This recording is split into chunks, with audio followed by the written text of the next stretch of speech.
Salut tout le monde, bienvenue sur Mitsu Retro. Aujourd'hui, on va parler de l'anime de Bastard. Hop là, on va le mettre à l'endroit. Sorti sur Netflix le 30 juin, donc nous sommes le 1er juillet. Je l'ai regardé cette nuit.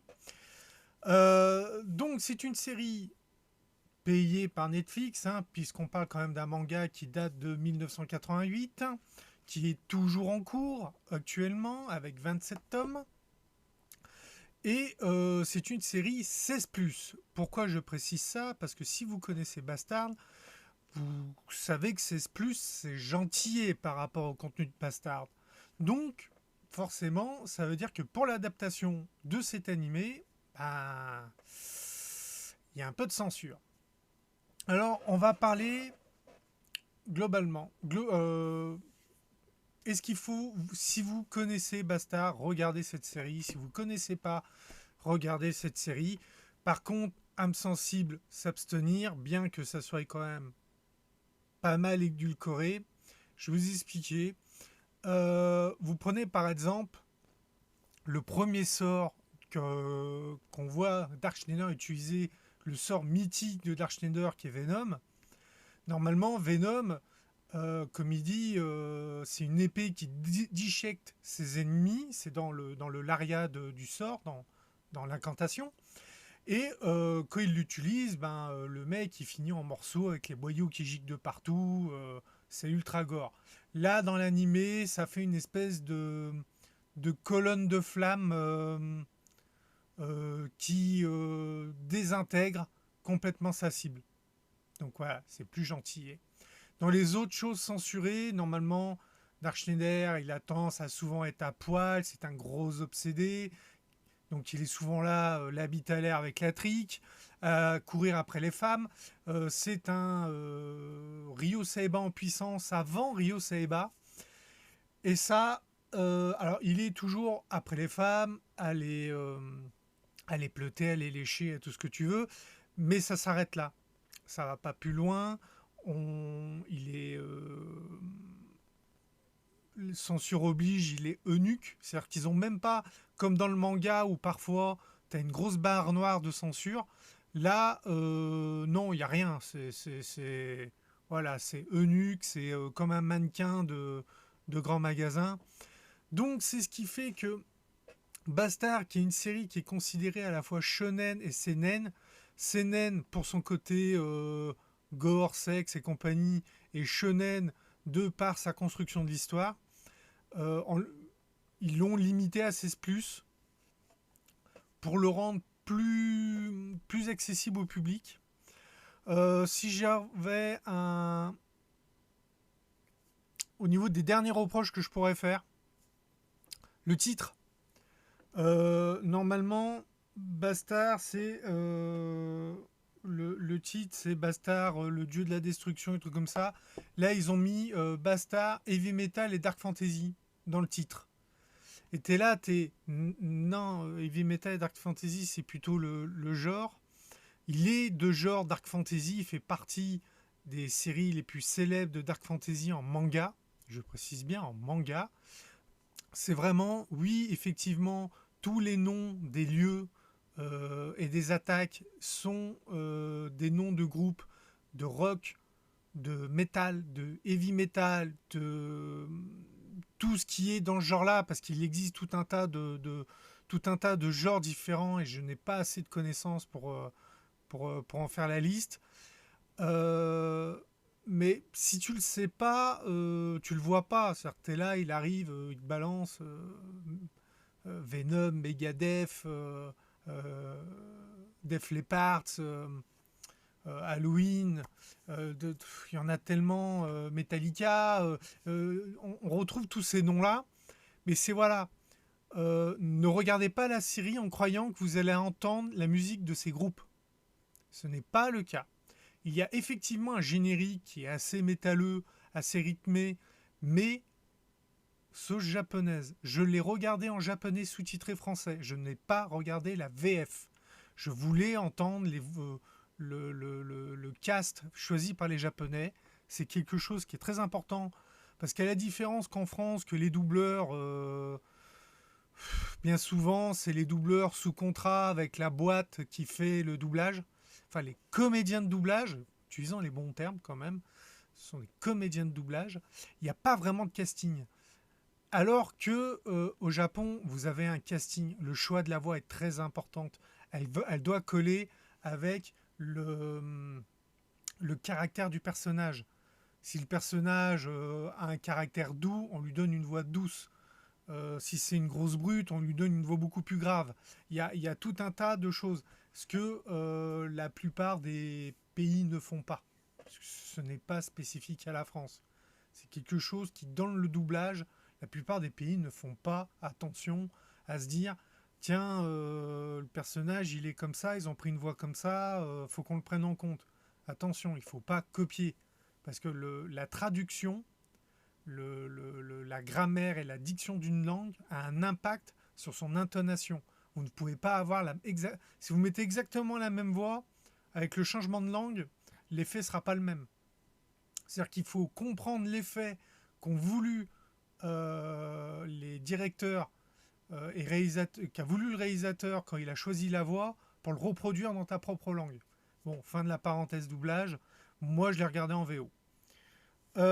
Donc, pour l'histoire, alors ils suivent relativement bien l'histoire. Attention, dans le générique de fin, il marque à plusieurs reprises reboot parce que il y a, comme on dit, l'effet adaptation qui fait qu'ils sont obligés d'enlever des choses, en remettre et compagnie. Là, c'est écrit reboot. Donc, on s'en rend compte parce que dès le premier épisode, ils expliquent tout un tas de choses sur le lore de la série qu'on ne découvre qu'au bout de plusieurs tomes dans la série. Là, vous l'avez dès le début du premier épisode. Alors, le scénario va... Il y a 13 épisodes, donc je pense que c'est une partie 1 de saison 1, parce que vu comme se termine le dernier épisode, ça peut être considéré comme une partie 1 de saison 1, ou au pire une fin de saison 1, mais qui est amenée à suivre, puisqu'il s'arrête au tome 5, c'est pour ça que j'ai sorti, à peu près, voilà, je vous fais voir, c'est avec seulement cette partie-là. Je vous dis pas jusqu'où ils vont, pour pas vous spoiler. Moi, j'ai vu les OAV qui avaient été faits au début des années 90. Je les ai en DVD. Donc là, par contre, qui était bien gore et tout, parce que l'avantage de l'OAV, c'est que tu peux... t'as moins de restrictions que pour une diffusion publique. Mais c'est très bien. On retrouve vraiment tout... on retrouve la série, on retrouve les personnages, leur caractère, leur apparence, leurs conneries. Dans une bonne partie, il n'y a pas tout, parce qu'effectivement, les blagues un peu sexuelles, ils les ont coupées. Grosso modo, les rares reproches que je peux faire, qui sont ils n'ont pas adapté case par case. J'en suis pas là. Je sais très bien que quand on fait une adaptation, il y a toujours des choses qu'on peut pas mettre. Là en plus, c'est bien précisé dans le générique, c'est marqué reboot. Donc tu es là, tu te dis, bon, du coup, adaptation, c'est limité à du 16+. Franchement, de ne pas avoir Dark Schneider en érection, ça me... Oh, c'est pas grave, hein, je m'en remettrai. Je m'en fous.